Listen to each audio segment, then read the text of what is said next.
आणि यानंतर एक मोठी बातमी हाती येते। बीड हत्या प्रकरणातील मुख्य आरोपी सुदर्शन घुलेला ताब्यात घेण्यात आले। सुदर्शन घुलेसह आरोपी सुधीर सांगळेलाही ताब्यात घेतल्याची माहिती मिळते। हत्या प्रकरणातला आणखी एक आरोपी जो आहे तो अजून फरार असल्याचं समजतंय। सुदर्शन घुले सुधीर सांगळेला पुण्यातून ताब्यात घेतल्याची आता माहिती मिळते।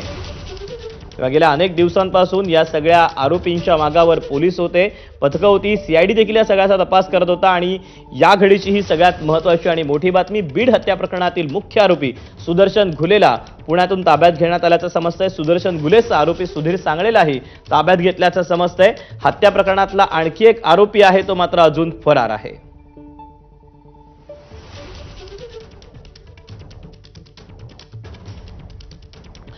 कृष्णा आंधळे जो आहे, आपण जे सध्या स्क्रीनवर आपल्या चित्र पाहत आहे त्याच्यामधले तीन जे आरोपी आहेत, सुदर्शन घुले आणि सुधीर सांगळे, या दोघांना ताब्यात घेण्यात आल्याचं समजतंय। मात्र कृष्णा आंधळे हा अद्याप फरार असल्याचं समजतंय। या दोघांना देखील पुण्यातून ताब्यात घेण्यात आल्याची माहिती मिळते। या सगळ्या पार्श्वभूमीवर आता यांना कोर्टात देखील आता पुढे हजर केलं जाईल। मात्र या सगळ्यांना कशा पद्धतीने पकडण्यात आलं, हे सगळे नेमके कुठे होते, याबद्दलची माहिती आपण जाणून घेऊयात। गोविंद शेळके आपल्यासोबत आहे। गोविंद, अतिशय महत्त्वाची ही बातमी आहे। सुदर्शन घुले आणि सुधीर आंधळे या दोघांना ताब्यात घेण्यात आल्याचं समजतंय। पुण्यातून यांना ताब्यात घेतलंय, कशा पद्धतीने ही कारवाई करण्यात आली? दीपक, या संतोष देशमुख हत्या प्रकरणातला जो प्रमुख आरोपी आहे तो आहे सुदर्शन घुले आणि सुधीर सांगळे। या दोघांनाही ताब्यात घेण्यापूर्वी एक मोठी अपडेट घडलेली आहे, ती म्हणजे डॉक्टर संभाजी वायबसे, ज्याने या आरोपींना पळून जाण्यामध्ये मदत केली होती।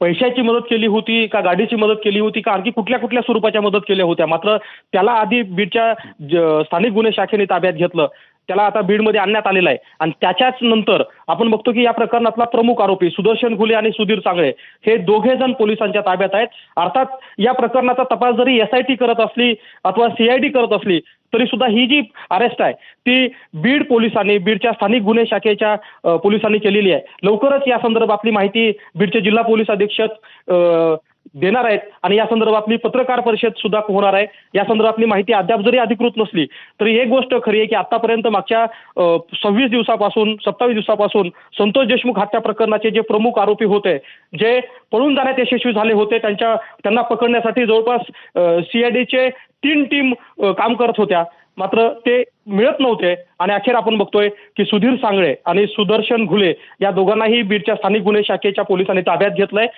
ते ताब्यात कुठून घेतलंय, कसं घेतलंय याचीच माहिती घेण्यासाठी पोलीस अधीक्षक या संदर्भात बोलणार आहेत। मात्र या प्रकरणाची आतापर्यंतची सगळ्यात मोठी अपडेट आहे की हे 2 प्रमुख आरोपी आता पोलिसांच्या ताब्यात आहेत। गोविंद, तुम्ही राहाच आपल्यासोबत गणेश ठाकूर सुद्धा आहे। गणेश, बीड हत्या प्रकरणातला मुख्य आरोपी आहे सुदर्शन घुले आणि सुधीर सांगळे, या दोघांना ताब्यात घेण्यात आलं समजतंय पुण्यातून। कशा पद्धतीने या सगळ्याबाबत पोलिसांनी सर्च ऑपरेशन राबवलेलं होतं, काय नेमकी माहिती मिळते? दीपक, या प्रकरणात जे या आधी 2 संशयित किंवा या तिघांना 3 आरोपी आहेत एकूण, एक कृष्णा नावाचा तिसरा आरोपी आहे, तिघांना पळून जाण्यामध्ये ज्या डॉक्टर आणि इतरांनी मदत केली होती त्यांच्याकडून काही पुरावे किंवा लिंक्स मिळाले, काही माहिती मिळाली। हे तिघे ज्या लोकांच्या संपर्कात होते हत्या केल्यानंतर त्यांचं इंटेलिजन्स त्यांच्याकडनं घेतलं गेलं आणि त्यांचं सर्व्हेलन्सच्या माध्यमातून पोलिसांना आणि या स्पेशल टीमला प्रॉपर माहिती मिळाली होती। त्यांच्याबद्दल त्या माहितीच्या आधारे पोलिसांनी या दोघांना अटक केली आहे। या दोघांना पुण्यात जवळपास अटक केल्याचं कळतंय आणि याबद्दल अद्याप कोणीही अधिकृत दुजोरा दिलेला नाहीये। पण या तिघांच्या मागे एसआयडीची टीम होती, बीड पोलिसांची टीम होती, त्याचबरोबर या प्रकरणाची गांभीर्य पाहता आणि ज्या प्रकारे हे आउट ऑफ प्रपोर्शन हे पूर्ण प्रकरण गेलं होतं, तर सरकारकडनं स्वतः मुख्यमंत्र्यांनी या प्रकरणामध्ये स्टेट सीआयडीच्या टीम सोबत बोलणी केली होती आणि यामध्ये जे आरोपी फरार आहेत त्यांना लवकरात लवकर पकडण्यासाठी एक विशेष टीम तयार करून त्यामध्ये टेक्निकल एक्सपर्ट्स यांना घेतलं होतं। या टेक्निकल एक्सपर्ट्सनं ह्यांच्या मोबाईलचे सर्व्हेलन्स ठेवले, ज्या ज्या लोकांच्या संपर्कात होते त्या लोकांकडनं चौकशी केली।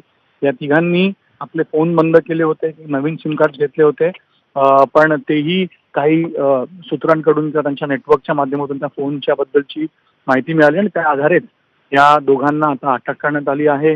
हे या प्रकरणातील मुख्य आरोपी आहेत आणि तिसरा आरोपी अद्याप फरार आहे।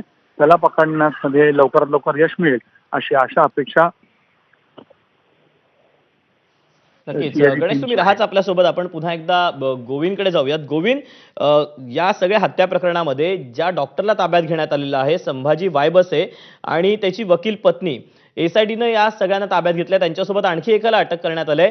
हा डॉक्टर संभाजी वायबसे नेमका आहे कोण, त्याची पार्श्वभूमी काय राहिली आहे? हा डॉक्टर संभाजी वायबसे हा स्वतःचं क्लिनिक केज शहरामध्ये काही वर्षापूर्वी चालवायचा. मात्र त्यानंतर तो ऊसतोड मुकादमाचं काम करायचा. म्हणजे सुदर्शन घुले, त्यानंतर सुधीर सांगळे, बालाजी आंधळे ही जी मंडळी आहे सगळी त्याच्यासोबत काम करायची अशी आपल्याला माहिती मिळते. आणि विशेषतः ऊसतोड मुकादम म्हणून ते काम करत असताना त्यांचे संपर्क आला.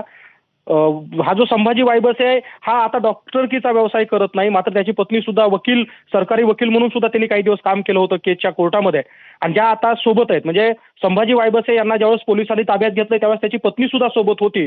आणि असं सांगितलं जातं की ज्या दिवशी संतोष देशमुख यांची हत्या झाली त्यानंतर हा डॉक्टर संभाजी वायबसे त्या दिवसापासूनच फरार होता. त्यामुळं अगदी पहिल्या दिवसापासून पोलीस त्याच्यावर लक्ष ठेवून होते, मात्र तो मिळून येत नव्हता. आणि अशी माहिती मिळते की सुदर्शन घुलेसह डॉक्टर संभाजी वायबसे सुद्धा राज्याबाहेर गेला होता. राज्याबाहेर जाऊन त्याने परत सुदर्शन घुले याला मदत केली होती. संभाजी वायबसे याच्यापर्यंत ज्यावेळेस पोलीस पोहोचले त्याच वेळेस सुदर्शन घुले याला अटक झालेली आहे. कारण सुदर्शन घुले याच्या संपर्कामध्ये त्याचे कुटुंबीय होते का हे सुद्धा तपासलं जात होतं, मात्र तरी सुद्धा पोलीस त्यांना पकडू शकत नव्हते. मात्र ज्यावेळी संभाजी वायबसे हा पोलिसांना सापडला, तोही सापडला नांदेडमधून.